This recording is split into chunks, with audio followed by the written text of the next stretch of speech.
Tonight on Access TV, it's Gotham Comedy Live. Get ready to laugh with Jamie Lissow, Zainab Johnson, John Huck, Mike Yard. This week's host, John Caparulo. Gotham Comedy Live, all happening right now. Ladies and gentlemen, John Caparulo! Yeah! Fuck yeah, huh? Gotham Comedy Live in New York. This place fucking scares me. It is. This place, I mean, I've lived in L.A. I'm from Ohio, which you can... Shut up, it's not a joke. That's real shit, all right? But I mean, I've lived in L.A. for 15 years. This place is different. I can't figure out cabs. Why do they need me to tell them where to fucking go? I mean, they should know their city by now. I mean, I was here for Thanksgiving a couple years ago. I got in a cab and I'm like, I get in, I'm like, MetLife Stadium. He goes, you got cross streets? I'm like, yeah, MetLife Stadium and MetLife Stadium's fucking parking lot? I mean, what? If I got in a cab and said, I mean, can you take me to Grandma's house? I could understand. You'd be like, dick. But I went to, was at the butt fumble game. That's it, yeah. That's a pelt on my wall, huh? That's impressive. Some people saw the Immaculate Reception. I was there for the fucking butt fumble. I like football. I'm a football fan. I got to go to the Super Bowl a couple times. That was cool. I didn't play. I didn't get to dress for the game, but I got to go to Super Bowl 45 and 46. It was cool to, you know, it's cool to go to the Super Bowl because then I don't have to go to a Super Bowl party. Because, I mean, you can't watch the Super Bowl at your house by yourself. People have a fucking intervention for you, so... You gotta go to a Super Bowl party, and inevitably there's people at the Super Bowl party who don't watch football, and they're gonna fucking talk. What does first down mean? Oh, it means there's another TV upstairs. What it means? It's the biggest game all year. I'm gonna need you to shut the fuck up for about 4 hours. See, I don't need all the pageantry when I go to a Super Bowl. Like, I don't need all the, you know, I mean, I'm a football. I don't need all that stuff. Like, you get to the Super Bowl, they have a seat cushion with a pouch and tools. It's got instructions. It's like during the halftime show when Madonna sings Lucky Star, pull out your glow stick and wave it to and fro. Like, or Madonna could go fuck herself. I mean, there's that option too. I'm just saying. The first time I went to the Super Bowl 45 was the Steelers and Cardinals. I went. Fucking relax. I went. My buddy's a Steeler fan, so we went. We bet on the game. $200 bet. My friend decided to be a dick because he lost. Paid me off in all $2 bills. Imagine the commitment it takes to be that much of a dick. You can't go to the ATM for that. I mean, you gotta go to the bank, stand in line, go up to the teller. Yeah, I need 100 twos. I mean, teller's probably like, you're just being a dick to somebody, aren't you?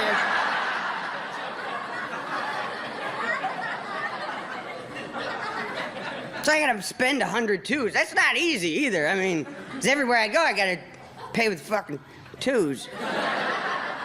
Every cashier's like, that's a $2 bill. I'm like, oh, this is the guy who fucking gave it to you. I know. Just one cashier actually did the light test on him. Just... Like I'm counterfeiting fucking twos. Really? I mean, yeah, twos and Sacagawea coins. I like to have really, really conspicuous counterfeit money, lady. I'm married now somehow. I like being married. Some dudes are just not real supportive. Like one of my best friends, we got engaged, is like, oh, have fun having sex with the same woman every night for the rest of your life. I'm like, well, that would improve my numbers. So, I mean, thank you. I can see it. You can see it was a sacrifice for some guys. I mean, with your lifestyle, your sex life. For me, not so much. You know, there's this long line of pussy outside my door. Like, you're all gonna have to go home now. I'm sorry. The position's been filled.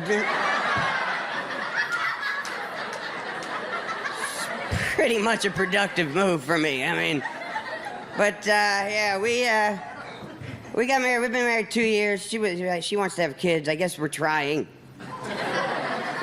I'm just doing the same shit. Really, I didn't really adjust my swing on that at all. Less cleanup now, I guess, is too far. But I mean, it's I mean, I don't know, at this point, I'm still just getting used to her. We're both dog people, that's good. I mean, I'm trying to convince her, like, hey, dogs are kind of cool too, you know? And by the time they get to be teenagers, they fucking die. I mean, there's that.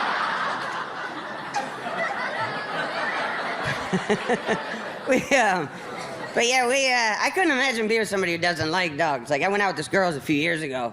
I didn't know she didn't like dogs, so she came over. She's horrified. Ew! You let your dog lick your face? I'm like, yeah, I know him. It's not gonna go any further than this. I mean,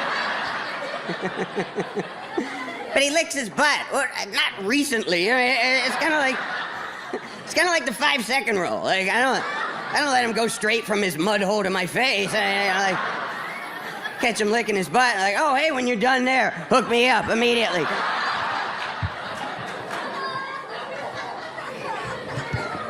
I like dogs. She really wants to have kids. She started putting clothes on the dogs. It's not so much as they look ridiculous. Like, I mean, I get home, they're wearing sweaters, and one of them's got a hoodie. I don't know why he has a hoodie. But I mean, it's now when I pet my dog, I gotta feel like a fucking pervert, though. I mean, come here, Barney. Who's a good boy? You're a good boy. Let me get up your shirt a little bit there, Barney, huh? Yeah, relax. Barney's a good boy because he's not gonna fucking tell anybody about this shit,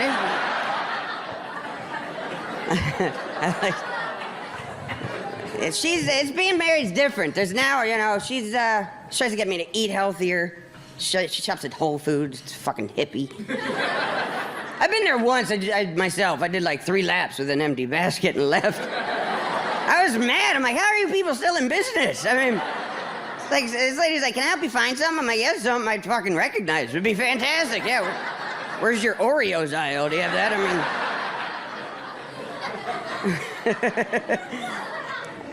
I like the regular grocery store, the normal, you know, the one that's got big signs and just comfort food, and it's killing me.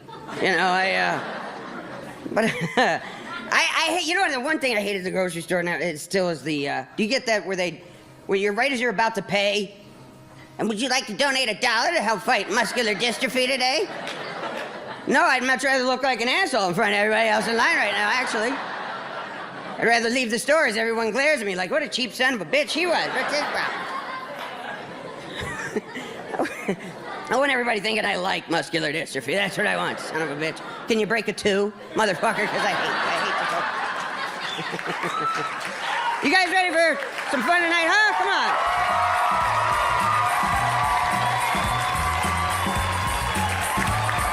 Stay tuned for more laughs on Access TV, live from the Gotham Comedy Club in New York City. Jamie Lissow is taking the stage when we return.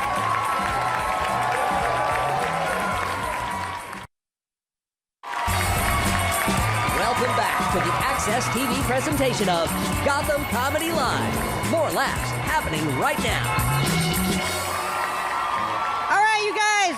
Your first comedian tonight. Great comic. I've known him for years. He's been on the Tonight Show with Jay Leno. Let him hear it. Jamie Lissow.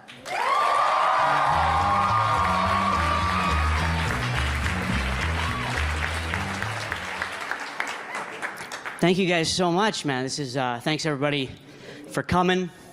If you guys hadn't come, this would be fucking weird. I love this club, man. It's got such a great view.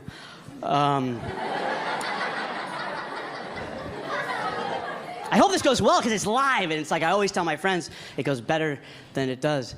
I was like, holy fucking proof out there. Oh my goodness. This is weird. The other day I noticed if you watch all the Harry Potter movies back to back in order and really pay close attention, you're a fucking loser.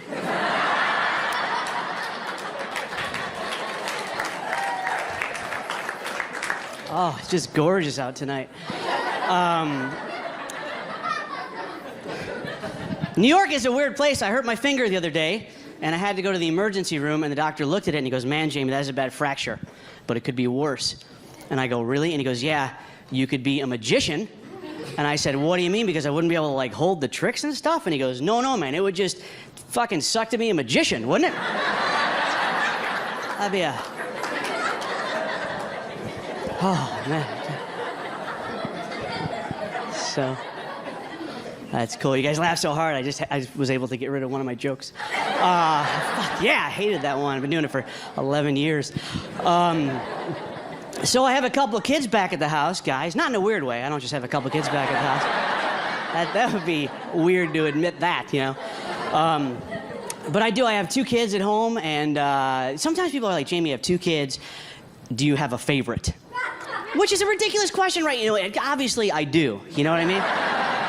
But I would never say anything, you know, because it's weird, because it's my neighbor's kid. Oh my God, you guys, this kid is so cute. I have a picture of him in my wallet.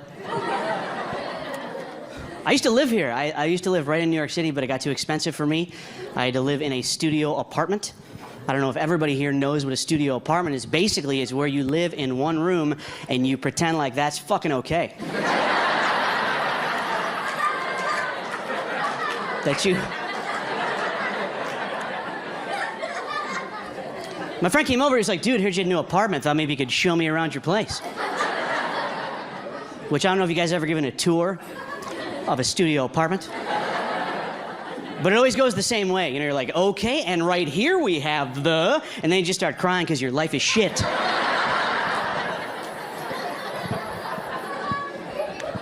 My friend goes, Jamie, you should put up a mirror on the wall. A giant mirror, and it'll make it look bigger. So I tried it, guys. I put up a giant mirror on the wall, and then it looked like there were 2 guys living in shitty apartments.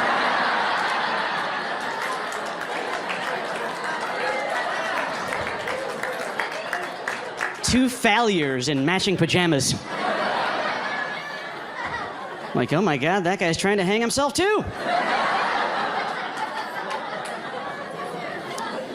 I don't even know if I'm smart enough to live in New York. I remember I was here once, and I was trying to do the New York Times crossword puzzle. Holy shit. Sometimes I didn't even have to read, like, the whole clue to figure out I wasn't gonna fucking get it. Okay? It was like, what Portuguese? I don't know.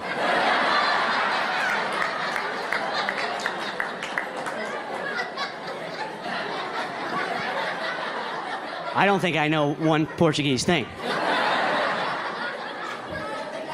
I wouldn't be able to get that one if you let me write the rest of the question.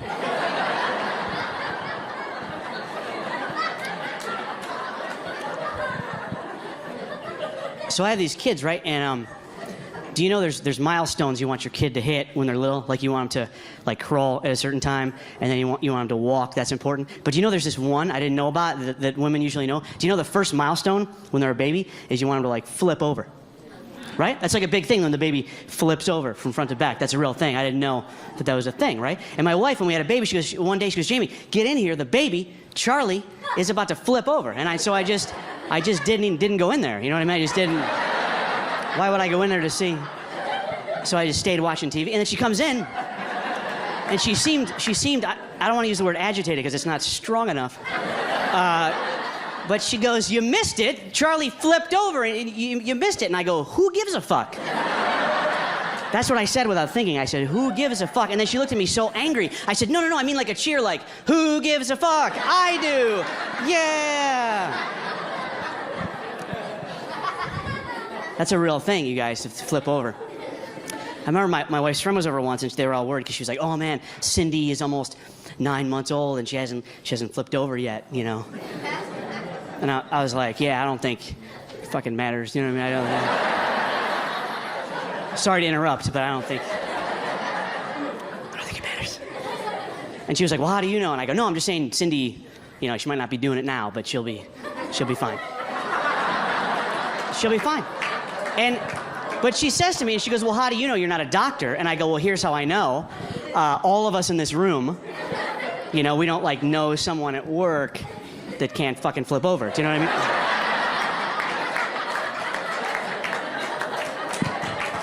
mean? Yeah, like we all learn to do it. You don't like go to the beach and there's a guy like, I can't flip over. I never learned to do this. Guys, I never, help, I'm burning on the one side.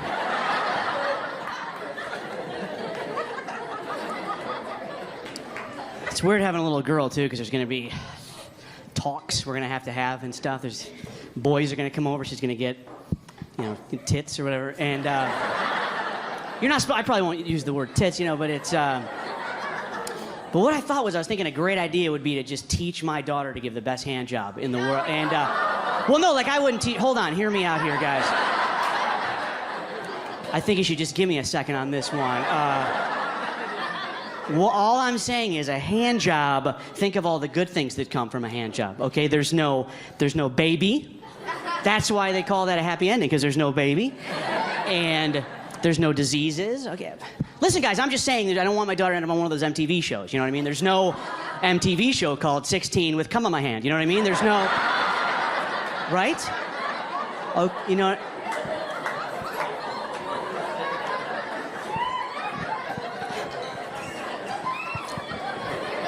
It's cool, it's live, because I couldn't even edit that out if they want. It was weird. I was in Alabama a few weeks ago, and is anybody from there? Because I'll change it.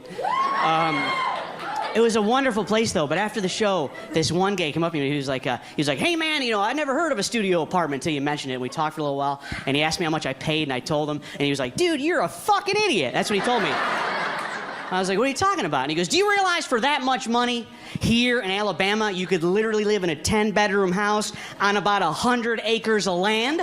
And I was like, I know, man, but the only problem is, out the front door, Alabama is there. My name's Jamie Lissow. You guys have been so much fun. Thank you very much.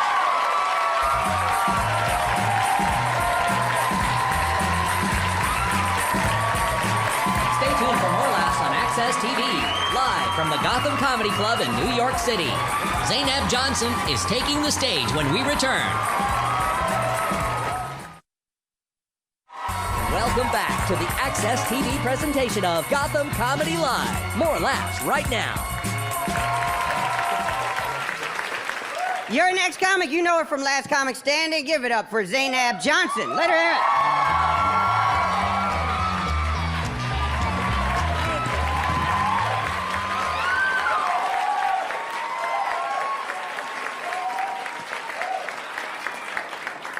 it. You stared at me like you didn't know what was gonna happen. Are you okay? She's like, is it really her? It's me. You wanna? Yeah, you just made me feel famous. Hey. So, I appreciate that.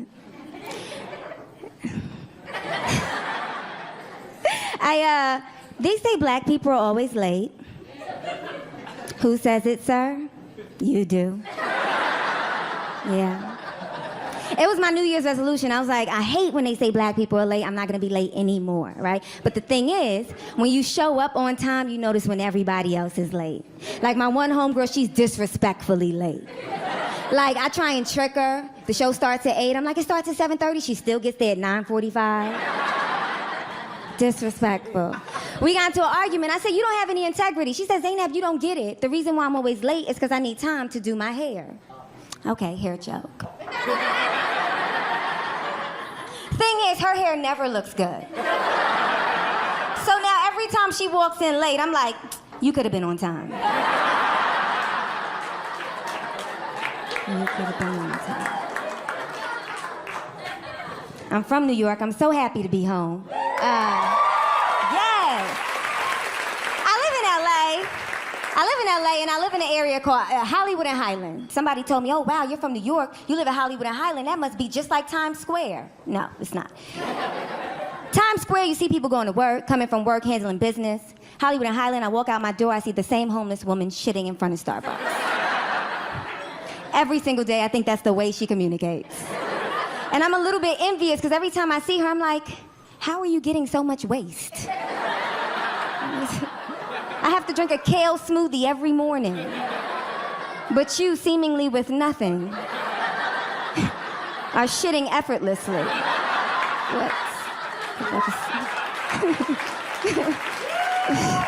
How is that possible? I'm happy to be home. I'm happy to be home because I see some of my family in the audience. It's actually 13 of us. Yes, I have 7 brothers, 5 sisters, all from the same mother and father. My mother's crazy. She's fucking crazy. I brag about it though. Like I feel like that's the thing that makes me special. You know, like I grew up in New York. At times we ain't have shit. So I feel like whenever I was losing, that was like my go-to win. Like kids would come up to me in school and be like, Zainab, did you get an A on the test? I'd be like, no, but I know my father.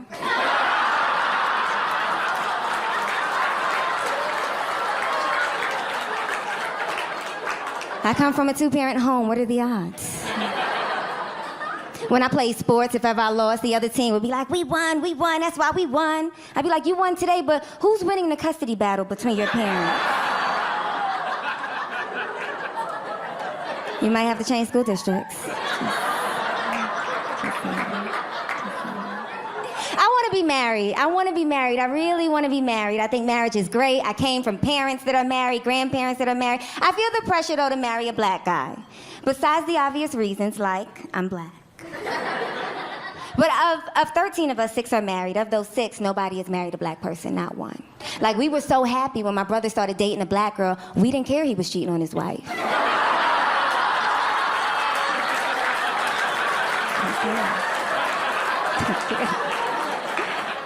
I found out later she was Dominican. I was like, we'll take it. That's close.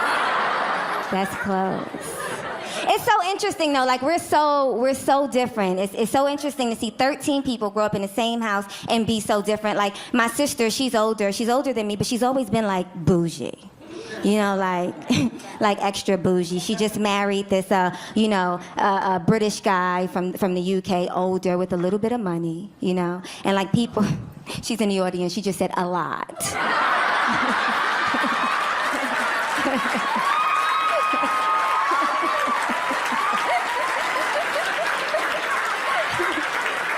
Just to prove her bouginess. So she has all these like designer items and people always say, wow, you know, you have all these nice things. What do you do for a living? She responds, I'm married. And like, I'm her sister, I know I should root for her, but every time she says it, I'm just thinking, bitch. Such a fucking bitch. My younger brother, he's complete opposite. He hood boy from New York. Could do anything he wants in the world, but he likes the hood. He likes to be like hood relevant, you know? Like, he likes to say this thing. He says that with anything he doesn't like, he's like, that shit is trash. Everything. Like, he hates the fact that I have a shaved head. He won't even FaceTime me.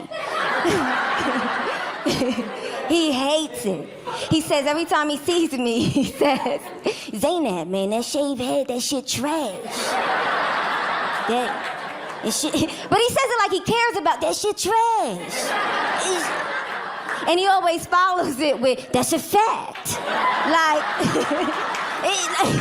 it's not my opinion. You know, he says it like, Wikipedia, check it. Like,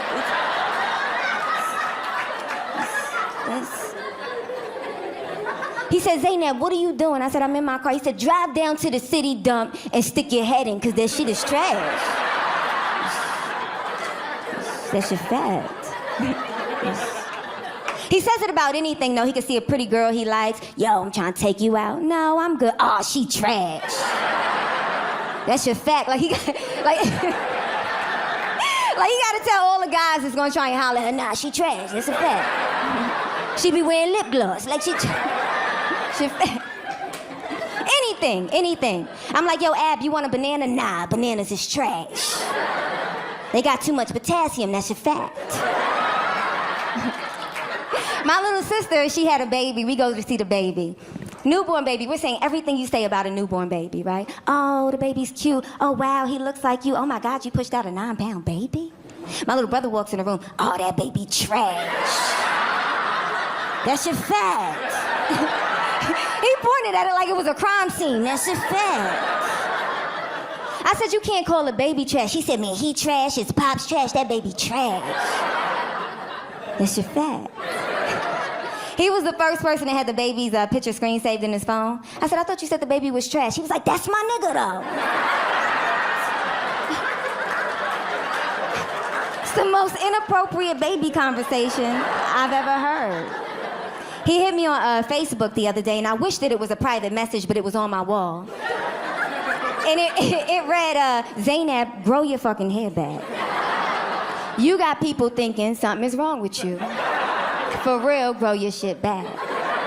And like I said, he's hood, you know, like just unnecessary, like I kill your mother, eat your kids. Like just scary, right? So I'm imagining him typing it very aggressively, like, Zainab, grow your fucking hair back. I don't know why I feel like hood boys can only type with one finger. Y-O, where the fuck is the U? Where the fuck is the U? That shit trash. I'm Zainab, y'all. Thank you.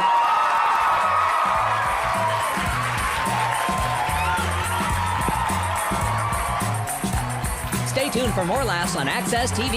Live from the Gotham Comedy Club in New York City. John Huck is taking the stage when we return.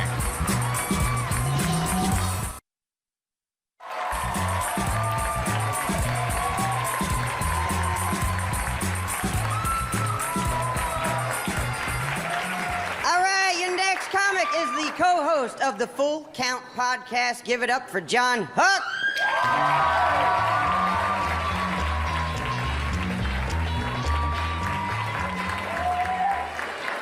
How is everybody? Ah, that's nice. You seem like a great crowd. Let me leave you with this. I was driving the other day, I saw a bumper sticker. It said, give kids hugs, not drugs. My first thought was, yeah, that's a good idea. My immediate follow-up thought was, I'm probably getting the same amount of prison time for doing either one of those things.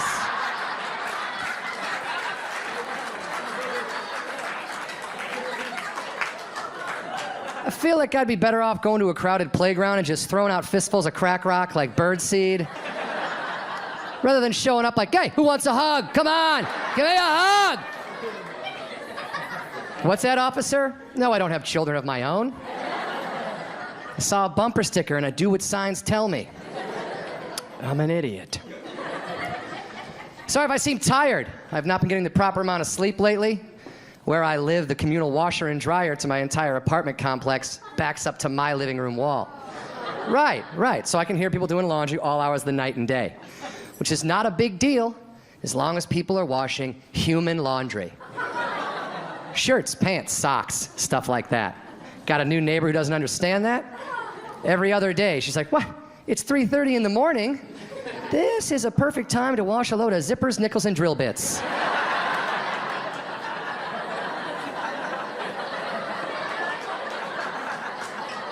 What are you doing down there, lady? Drying a robot? What's happening?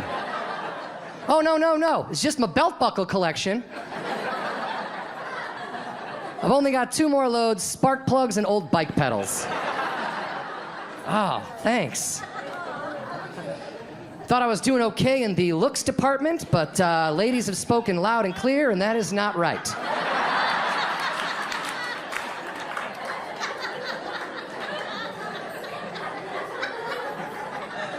Was out at a bar, minding my own business, watching the TV, noticed 2 women on the other side of the bar staring at me, burning a hole in me.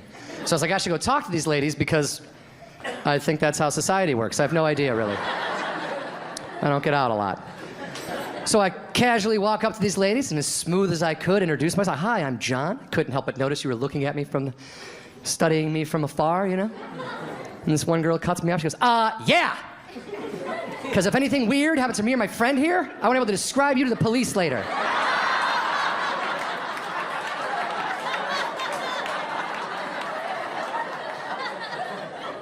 Okay, have a nice evening. I'm gonna go back to my seat. Walking home that same night, head down, super bummed out about how that went. Guy I don't know on the other side of the street yells out at me, "Hey, that beard makes you look like a racist." What? I said, "Excuse me?" He goes, "You heard me, man. That beard makes you look like a racist." And I stopped. I was mad. I was like, "First of all, sir, it is 2014. That is a small-minded, ignorant thing to say to someone. And secondly, I think the word you're looking for is rapist."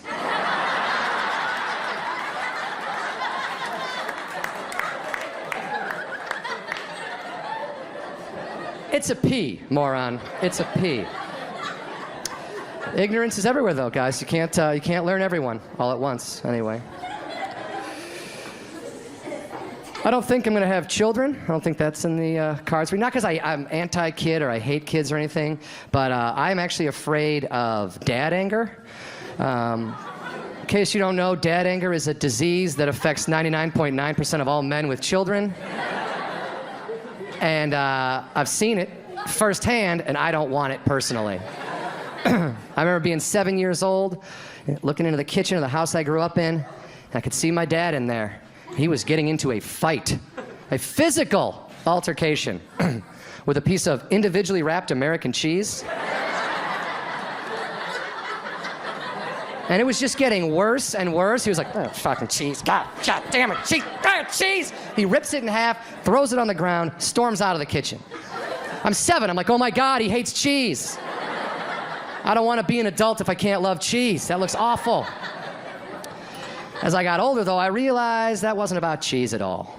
That piece of cheese represented my father's dreams.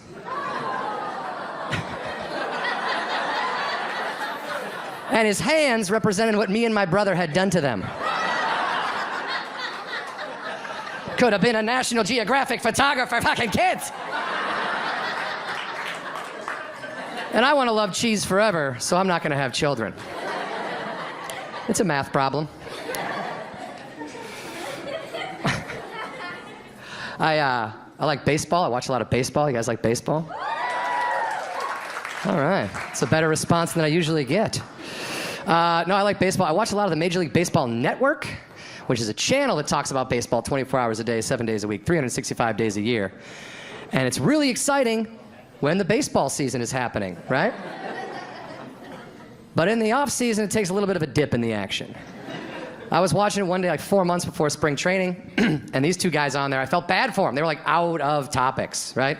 One guy was like, "Hey, where'd you go to school again?" Like they weren't even, like nothing, what? Like what's your wife's maiden name? Like what kind of car do you drive? Nothing to do with baseball. And I felt like you could sense a producer off camera, like, "Come on guys, baseball, baseball, baseball." And one guy was like, "Oh yeah, baseball." And he just pulls a topic out of thin air and he says, "Hey, what if the players from back in the day were to come back now and see the way the game is played?" The other guy's like, "Oh my God, a topic. Awesome." And his quote was, "Yeah, I mean, if Babe Ruth came back today, the first thing he'd say is, 'Wow, look at the velocity on these pitches.'" And I'm sitting at home like, I don't know about that. I don't claim to know Babe Ruth. I don't claim to come from the time of Babe Ruth, but I've seen some documentaries and I've read a couple of history books. And I think if Babe Ruth came back today, see the way the game is played now, one of the first things he might say is, "Holy shit, there's a lot of black people playing this game." Followed closely by, "Why are my powers useless against them?" "Somebody give me a Cuban cigar." What? Turned into a trade embargo joke at the end, guys. It's literally the highest proud thing I'll say all night. My brother's an idiot. He doesn't have a TV, don't worry, we can talk about him. He doesn't think before he speaks. He's only a few years younger than me, does not think before he speaks. I was out at a bar, minding my own business, eating dinner by myself, because I'm super popular. And I turn to my right, and like 4 tables away is Weird Al eating dinner with his wife like a human being. And I freak out. I'm like, oh my God, I love Weird Al. Oh, I was like, really influenced me as a kid. I thought Weird Al was fantastic. My brother loved Weird Al. So I get away from the table. I don't want to freak out next to him, so I get away from the table. I call my brother. I say, hey man, you gotta get down here. Weird Al is here. To which he responds with, huh? Yankovic or Pacino?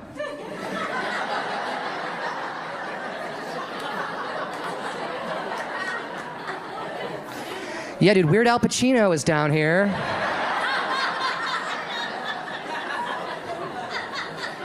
He's got an accordion, and he's shouting out lines to Son of a Woman in Scarface. You're the first person I called. Click. Guys, I'm John Huck. Thanks a lot. Enjoy the rest of the show. Stay tuned for more laughs on Access TV, live from the Gotham Comedy Club in New York City. Mike Yard is taking the stage when we return.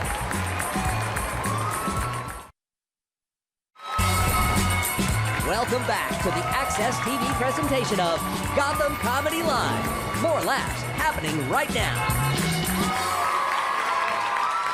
All right, you guys know your next comic from Inside Amy Schumer on Comedy Central. Give it up for Mike Yard. Let him hear it.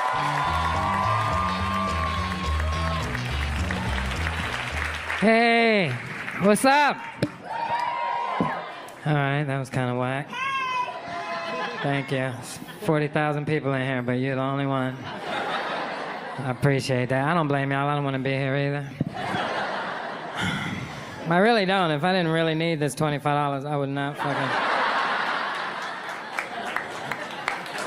What are you gonna do, right? Netflix ain't gonna pay itself. Gotta fucking get that Netflix money.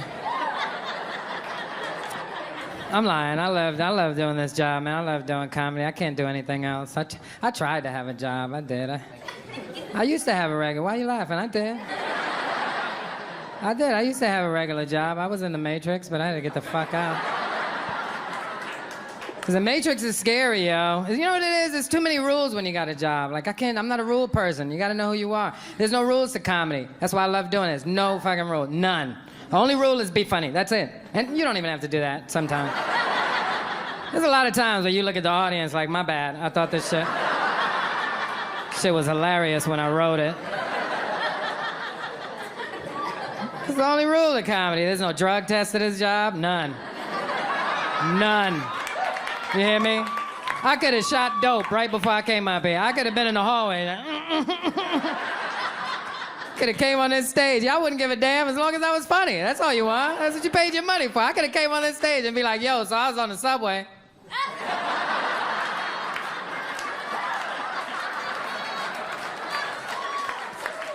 I'd be like, that heroin addict was hilarious.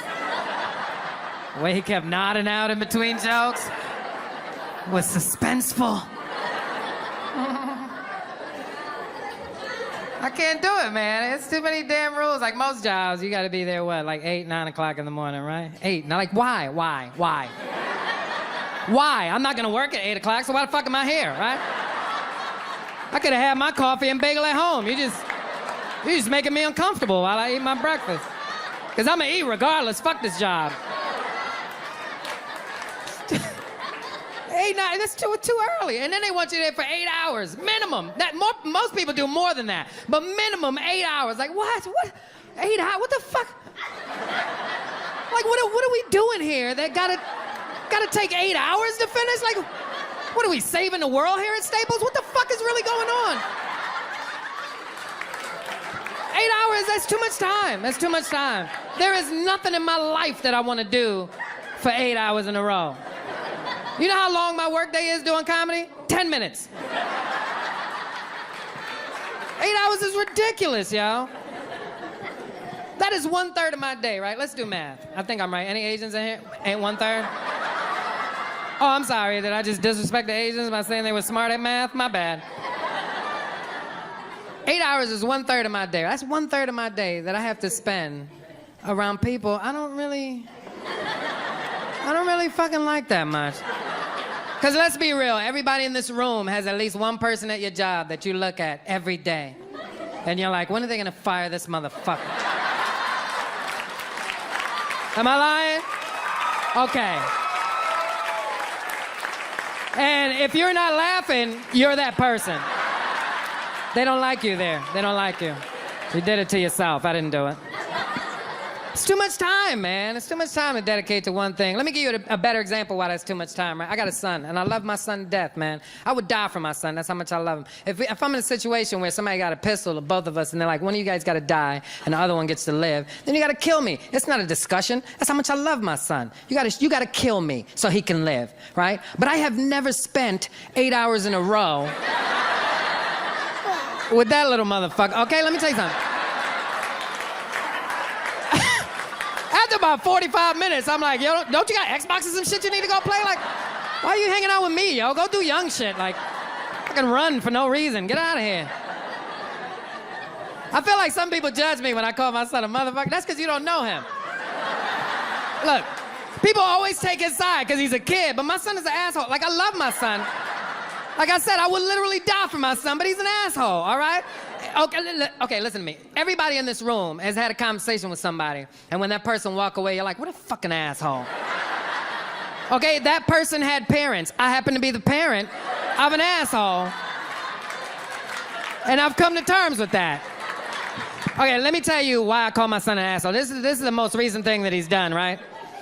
My son just started high school this year, right? So his first week into the school year, my son decided he just wasn't gonna go anymore. Right? We didn't have a meeting or anything. He just made an executive decision like, yo, I'm not really feeling this shit. I'm not going back. And he's an idiot, because he knows all his teachers, any school my son has ever been to, I go there, I meet all the teachers, I give them my number, they give me their number. He knows this, but he decided he wasn't gonna go, right? So the school calls, and you know, they're like, hey, listen, man, you know, we're a little concerned. You know, Michael hasn't been here in a couple of days. We're just making sure he's okay. I'm like, well, he left here with a book bag on. I thought he was with you, motherfucker. You mean to tell me none of us don't know where this little fucker's at?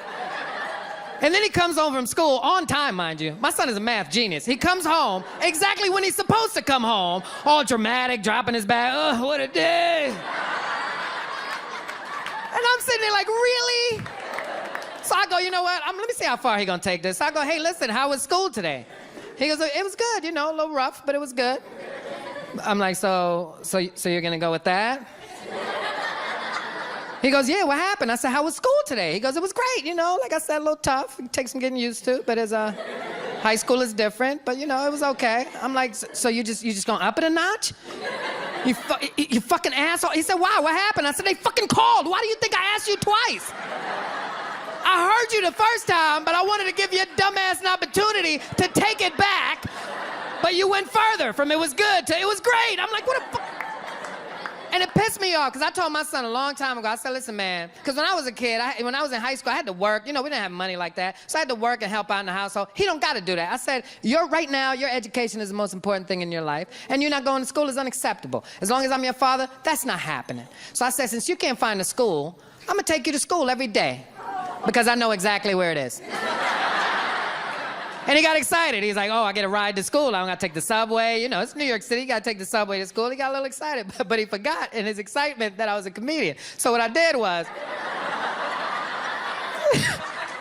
this is exactly what I did. What I did was, the first day I took him to school, I dropped him off in front of the school. I don't play that side of the school shit. I'm not saving face for you. I'm pulling up right in front of the school, and I got a piece of shit car. It's loud. It's all kind of back. So I pull up right in front of the school. Now, if you know anything about New York City public high school, in the morning, it's like thousands of kids filing in, right? They got metal detectors, so it gets backed up. There's a bunch of kids in front of the school. So I pull up in front of the school. My son gets out the car, and as he gets halfway to the school, I just yelled out the car window, "Who loves you, Michael Yard?" He was like, "What are you doing, Dad?" I was like, "Daddy loves you, Michael Yard!" And then I threw one of these at him. Yeah, he was mad. He was mad. He came home after school all upset. He's like, "Why would you do that to me?" I was like, "I'm just fucking with you." So the next day I took him to school, right? I pull up in front of the school, and as he gets out the car, he gets halfway to the school, he just turned around. He had the saddest look on his face, like, "Daddy, please don't." I was like, nah, you good, you good. So as soon as he turned around, I jumped out the car with my t-shirt tied up in a bun, a fake belly button ring. I was looking extra sexy, and I just ran up to him. You forgot to give Daddy a hug. Daddy loves you. So does your other daddy. You guys have been amazing. I'm Mike Yard. Thank you very much.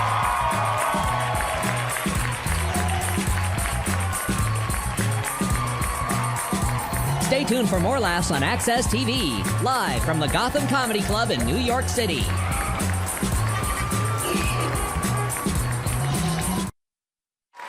Welcome back to the Access TV presentation of Gotham Comedy Live. More laughs right now.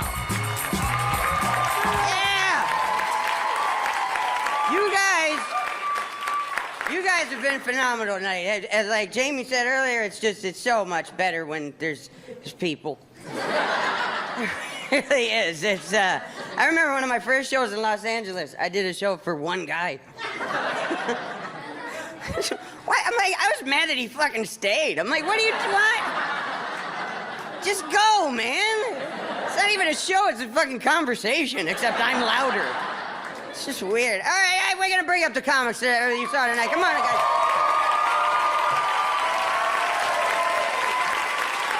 Give it up for Jamie Lissow, Zainab Johnson, John Huck, and Mike Yard. Let him hear it.